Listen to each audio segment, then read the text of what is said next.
using a NeoPixel for my blaster, I received a few comments from you guys saying that that wasn't going to work, and here's why. In my last video, you saw me wire my lightsaber's recharge port. While that entire process was very difficult for me, I thought the end result looks pretty decent, since I was able to sweep my terrible soldering job underneath the rug by just covering it in heat shrink. Come to find out, the chassis didn't fit inside my lightsaber hilt. Awesome. So first, I tried shaving off some of that heat shrink surrounding the recharge port, since that's clearly the thing that was getting in the way. But even after that, this just wasn't going to fit inside the hilt. There just isn't enough space. So I took the whole thing out, and this time I noticed a nut and washer sitting at the base of the recharge port's opening. So I removed those pieces and found that I could slide the recharge port much further into this chassis this way. Not only that, but I was able to screw the nut and washer back onto the recharge port from the other side of the chassis, which secured it very tightly in place. And honestly, I'm kind of embarrassed I didn't think of this before, but oh well, I got there eventually, right? So then I applied some heat shrink again. By the way, don't ever do this. You see what I'm doing here with the fire right next to the lithium battery? Nuh-uh, that is a fire hazard.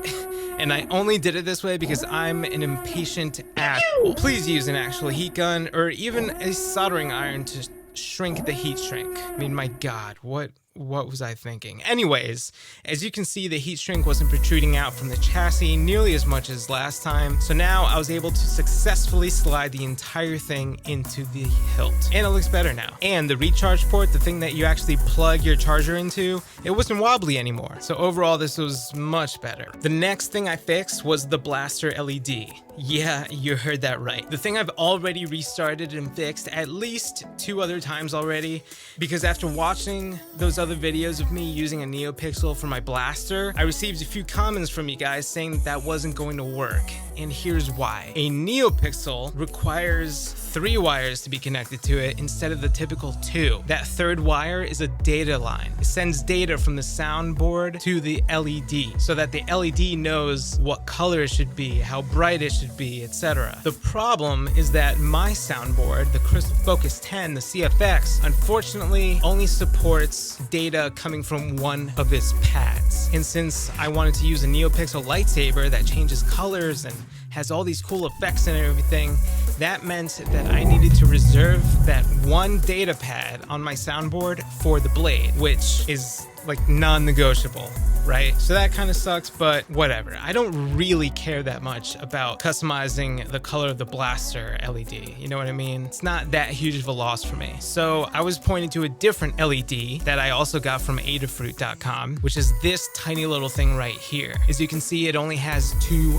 pads on it, one for a positive and the other a negative. So I literally just snipped the wires at the base of the old LED right underneath the copper heatsink, which I didn't need for a NeoPixel anyway, and simply resoldered the new LED using those same 2 wires. It took a little finagling, but I finally got it, and overall it was a pretty easy and quick fix. So now I am more confident that my blaster is going to work, thanks to you guys. And part of the reason why I decided to release these videos in short little segments like this, one step at a time, was so that I can receive that feedback from people who have actually done this before during the project instead of after everything was put together and it was too late to change anything. So thank you again, and definitely come back for my next video where I will be wiring the speaker. I'm super excited for that, so I'll see you there.